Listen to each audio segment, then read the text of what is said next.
No one is listening to me. I'm listening to you. Ooh, I feel so much better. See, I'm BJ Flagg. And I'm Rich G. And this is episode 228. Learn how to better communicate with your audience. Oh, you have probably heard the saying that communication is key.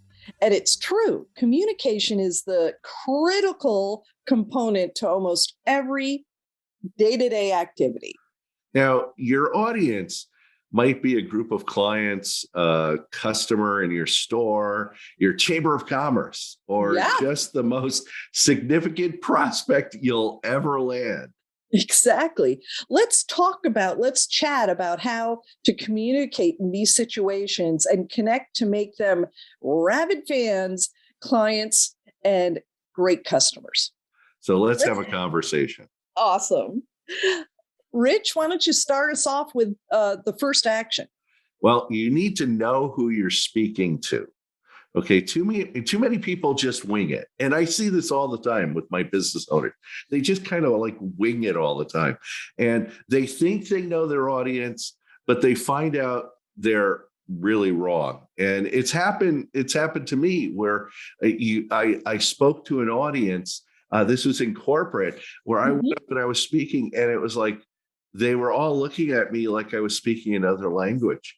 And I was really trying to, and I had to actually stop and start asking questions and stuff. So it's very interesting.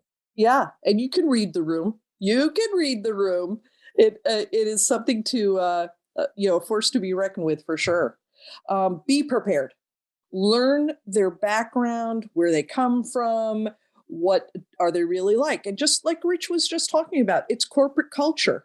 In those prep meetings, maybe you heard how their culture works, and you can definitely bring that into the conversation. And the most important that I think a lot of businesses forget is times are changing rapidly. People's attitudes and beliefs have radically changed in the past 2 years. You just can't speak to them like you've always had. Yeah. They think differently. They're coming from a different place. You just have to be as mindful that you've experienced things, so have they. So it's a big, big radical change. Our second action is, what are their real problem? What's that burning issue? The most essential component of communication is understanding your audience's issue, not your issue. What are they struggling with, and what are their pain points? Where do they need help? You need to listen for this. Yeah. Collect your thoughts in shorthand as they talk. They will be all over the place, but soon you'll hear a pattern emerge.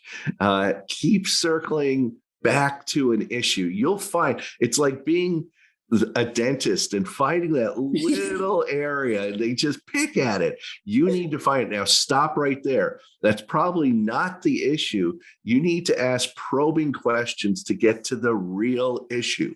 Don't jump to the solution. You are in problem collecting mode. You're listening and asking. You're not solving. Right.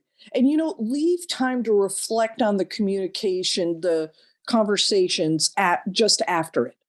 I see so many people go from meeting to meeting and they don't reflect for a minute, take down initial notes, and they lose the essence of where that communication, where they left the communication. So, yes, you want to be able to go back to, what they think about what the problem is. And more importantly, based on your vast experience, what is really going on? Now you can work on the solutions and the positive path to success. Yeah, I do this all the time with my clients. Each of my clients have to submit an intake sheet prior to our coaching session. So I can sit down and really understand. I see what they're saying, but I need to find out what they're really saying. What really is the problem? What really is the driver? What is the burning issue? Because what people say isn't really the issue. If you go Right. back deep into it, you find out, no, that's really the issue. And you have to think about it. Right. And I think it's because they have this innate sense of being able to hide the issue Yes. from themselves, like literally from themselves. And Yeah. to bring them out of it does take a lot of probing. Yeah. And it's asking, being strong about having them face their fear. And this leads us to our third action is you need to speak their language. Stop with the acronyms and Oh my God. the industry term. This is notorious in like IT and finance and financial advisors throwing around all these acronyms and letters and numbers, and accountants and CPAs using Ah, killer. 401k 9Z and stuff. It doesn't make you sound intelligent. It's just the opposite. Your audience shuts down. Whoever you're Yeah. speaking to, they look at you like, I have no idea what they're saying. Whatever that whole thing was, I'm working on my grocery list. Telling you, don't do it. You know what? Keep it simple. Talk their language, especially when you're trying to move them to your way of thinking. You need to have that path together and Yeah. be able to lead them. Yeah, there's a term called simpatico. Here we go. You have to be in simpatico with them. And when you're selling in negotiations, major changes in business strategy, or possibly selling an expensive item or package to your customer or client, making your audience understand what you're saying is paramount. And the fourth action kind of wraps this all up is what are the next steps? You've listened, you've communicated, and now you need to communicate as clearly as possible. I have one client who's going through a major brand restructuring. They keep trying to go back to the old brand and the old ways of working that drove them into bankruptcy. And I have to always toe the line, the new brand, the new direction. And I have to communicate extremely clearly. And yes, repeat myself, this is how it goes until they give up the past and move forward. So Yeah. it is a learning environment, a learning experience, really. It's huge because they're living in their own world, their own,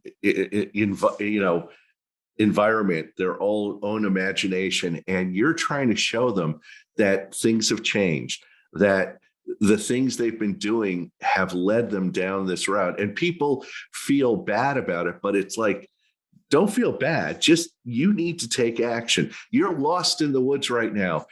Come with me. I'll show you how to get out. They're like focusing on why they got lost in the woods. Right. Like, and they're still in the woods. Yeah. So get out of the woods. So Get out of there. And that last thing that you want them to do is follow their SMART goals. Be specific, be measurable, be attainable, relevant, time bound. I know it makes us sound like we're, just beating the drum, but you won't believe the amount of people who will be so relieved once they do start doing that. It'll be great for you and awesome for your client. yeah, you're both on the same page. I know when we say SMART goals and specific, measurable, attainable, we sound like corporate trainers. This is what you do. But we actually had to go look it up because Rich and I were like, haven't used that in a while. Let me go grab it. But it's true. You have to make them measurable. The biggest one, I think, is measurable and attainable. That's so true. But if you do that, look, if you have the conversation and you don't set up next steps, it falls apart. That's it. And you also don't sound committed to them. Yeah. The next steps actually show the commitment to moving forward. And I think that's so powerful in communication. So Rich, what's our resource? This is a good one. Yeah, it's one of our favorite books. They're all our favorite books. I know, really. Yeah. No, this is a favorite book, actually. Building a Story Brand. Clarify your message so customers will listen by Donald Miller. In a world filled with constant on-demand distractions, it has become near impossible for business owners to effectively cut through the noise and reach their customers. So Miller shares the proven system he has created to keep you engaged and indeed influence customers. Yeah. And I think you're going to love it. There's 7 universal story points all humans respond to. And he goes through each of these things. And you're going to love the book. Absolutely love it. So I would love to talk about our sponsor of the day, which is Rich. If you want the best business coach, check out Rich G, richg.com. And if you want the best to energize your marketing, check out BJ at newrenew.com. That's NURENU.com. Thank you to our producer and king of creative, Richard Scalzo, who we are constantly amazed at, bringing you the best small business podcast every Tuesday. Have an unbelievable weekend. Catch you later.